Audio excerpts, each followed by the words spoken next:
नमस्कार, मी सीमा कुचेरिया। वेगवेगळ्या विषयांची वेगवेगळ्या सणांची माहिती घेऊन आपण नेहमीच येत असतो।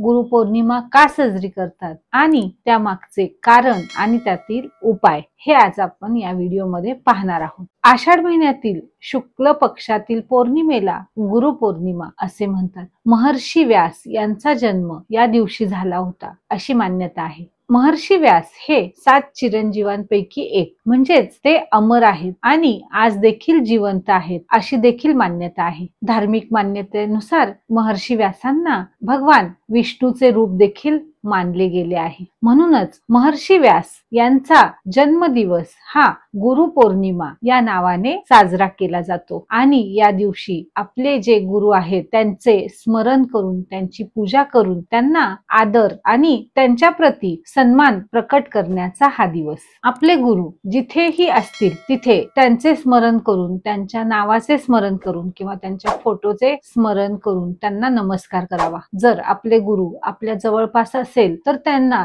जाऊन भेटावे किंवा त्यांना आमंत्रित करून, त्यांचा पाहुणचार करून, त्यांची विचारपूस करून त्यांचा सन्मान करावा, त्यांना भेटवस्तू द्यावी। असे केल्याने आपल्या कुंडलीतील गुरुग्रह हा बलवान होण्यास मदत होतो आणि आपल्याला गुरुबळ प्राप्त होते। आपल्या जीवनातील सर्वात पहिले गुरु म्हणजे आपले आई वडील। या दिवशी आपल्या आई वडिलांना स्मरण करून त्यांचे चरण स्पर्श करावे आणि त्यांचा आशीर्वाद घ्यावा। जर ते अस्तित्वात नसतील तर त्यांच्या फोटोतील चरणाला आपण मनोभावे नमस्कार करून त्यांचा आशीर्वाद प्राप्त करावा। गुरुपौर्णिमेच्या दिवशी सत्यनारायणची पूजा करावी। या दिवशी भगवान सत्यनारायणची पूजा केल्याने आपल्याला लक्ष्मी प्राप्त होते अशी देखील मान्यता आहे। गुरुपौर्णिमेच्या दिवशी घरामध्ये तुपाचा दिवा लावून गीतेचे पठण करावे, विष्णू सहस्त्रनामचे पठण करावे। देवाला प्रसाद म्हणून पिवळे लाडू किंवा पिवळी फळं, केळी हे नैवेद्य म्हणून ठेवावे आणि त्याचाच प्रसाद वाटावा। असे केल्याने देखील आपल्याला महालक्ष्मीची कृपा होऊन लक्ष्मी प्राप्ती होते। गुरुपौर्णिमेच्या दिवशी आपण